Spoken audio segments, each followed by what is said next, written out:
Sunod-sunod na pagsabog mula sa rocket fire ang gumising sa Israeli settlement Sabado ng umaga. Nagpakawala ng rocket attacks ang grupong Hamas mula sa Gaza City at nagpadala ng mga armadong grupo para pasukin ang mga teritoryo ng Israel. May naitala ng patay at sugatan dahil sa bakbakan na naganap sa pagtatapos ng isang holiday sa Israel. Ayon kay Israeli Prime Minister Benjamin Netanyahu, nasa gitna ang bansa ng giyera at mananaig dito ang Israel.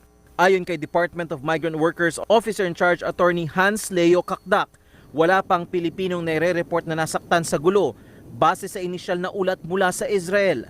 Merong mga certain areas na kung saan may mga Pilipino estimated dito sa South Cities 1,557 Filipinos, pero yung sa mismong apektadong area na may mga rocket attacks, mga 300 pero accounted for sila.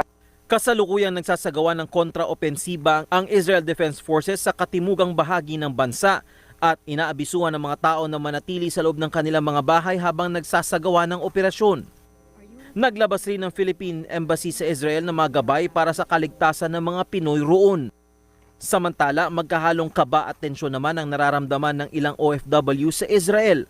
Si Sunny Osorio, sanay na sa ganitong sitwasyon sa Israel. Na-experience ko naman to palagi pag alam mo yung drill talaga. Parang kasi dito sa work ko, sa loob ng bahay may sheltering kami rito. So anytime per nag-alarm, punta lang kami ng shelter. Activated na yung Operation Iron Swords nila. Tinawag nila yun na Operation Iron Swords.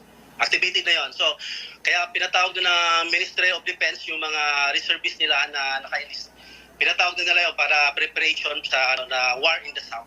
Pero para kay Jesse Chavez, kakaiba ang nagiging pag-atake ngayon ng Hamas dahil pumasok na mismo ang mga ito sa teritoryo ng Israel. Very tensionado po kami kasi dati po okay kami kasi may Iron Dome. Pag binato po kami ng bomba is parang normal sa amin kasi may Iron Dome na sumasalag ng bawat bato nila. Pero as of now po, pinasok na din daw po kasi kami ng terrorist sa loob po ng bansang Israel, which is gumagawa na po sila ng pamamaril.